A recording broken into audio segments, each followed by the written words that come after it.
Hello நண்பர்களே, இன்றைக்கி எங்கள் வீட்டு ஃப்ரிட்ஜை காட்ட போகிறேன். என்னடா ஃப்ரிட்ஜே இல்லைன்னாங்க, அப்புறம் எப்படி ஃப்ரிட்ஜு மாதிரியா? என் வீட்டில் இதான் எனக்கு ஃப்ரிட்ஜு. என் காய் கூட தான் எனக்கு ஃப்ரிட்ஜ். இங்கே பாருங்க, இன்றைக்கி காய் வாங்கிட்டு வந்து நான் எப்படிலாம் அரேஞ்ச் பண்ணி வச்சுருக்கேன்னு பார்க்குறேங்க.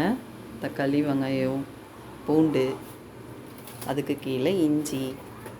இது என்னென்னு பார்த்தீங்களா? பச்சை மிளகா. இதில் ஒரு டிப்ஸ் சொல்லவா? பச்சை மிளகாவில் எண்ணெய் தடவி வச்சா வாடி போகாதுன்னு சொன்னாங்க. ஸோ அதை நான் இப்போ தான் ஃபஸ்ட் டைம் ட்ரை பண்ணியிருக்கேன். எப்படி இருக்குன்னு பார்த்துட்டு சொல்கிறேன் உங்களுக்கு, சரிங்களா?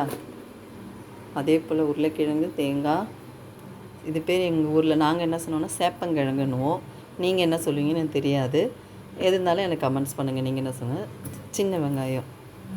அப்படியே கீழே வந்தீங்கன்னா அதான காய்கறி, சாரி, கத்திரிக்காய்.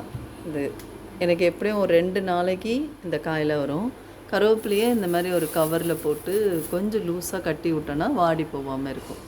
அப்புறமேட்டு இந்த மாதிரி காய் இவ்வளோ வாங்கி வச்சு உங்களுக்கு வாடி போயிடாதான்னு கேட்காதீங்க. இங்கே பாருங்கள், இந்த துணி இருக்குல்ல, இந்த துணியை லேசாக ஈரம் பண்ணி நல்லா புழிஞ்சிட்டு இந்த துணி மேலே இப்படி ஈரத்தோடு இப்படி போட்டு வச்சிங்கன்னா எனக்கு தெரிஞ்சு எனக்கு ஒரு 3 டேஸ் வருதுங்க. 3 டேஸ் வந்து இந்த இது மட்டும் ஒரு 2 நாளைக்கு தான் இருக்குது. அதுக்கப்புறம் வதங்கிடுது. ஆனால் அது நாளைக்கே செஞ்சுருவேன். மற்றதுலாம் வந்து ஒரு 3 டேஸ் 4 டேஸ் அப்படி வருது இந்த மாதிரி. ஆனால் வந்து காஞ்ச காயை நம்ம என்ன பண்ணோம், கொஞ்சம் தண்ணியில் நனைச்சி புளிஞ்சு இப்படி காய போட்டிங்கன்னா, காய் மேலே போட்டிங்கன்னா வதங்காமல் இருக்கும். இது என்னோடய சின்ன டிப்ஸு, ஃபாலோ பண்ணிக்கோங்க. அதே போல் தேங்காய் வந்து இன்னும் உடச்சி வைக்கல. நான் உடச்சி என்ன பண்ணுவேன்னா, இந்த பாருங்க, சாரி, இதில் போட்டு தண்ணியில் போட்டு வச்சுருவேன். தினமும் தண்ணி மாற்றுங்க. இதில் போட்டு தாண்டினா 1 வாரம், இந்த தேங்காய் போட்டு 1 வாரம் ஆகுது வாங்க. ஆனால் தினமும் தண்ணி மாற்றிடணும். கொஞ்சோண்டு உப்பு அப்படி போட்டுட்டு தினமும் தண்ணியை மாற்றி மாற்றி வச்சிங்கன்னா கண்டிப்பாக தேங்காய் அந்த கெட்டு போகாது. 1 வாரத்துக்கு வரும். ஃப்ரிட்ஜ் இல்லையன்ற இந்த கவலையே வேண்டாம். அதே போல் இது மேடை.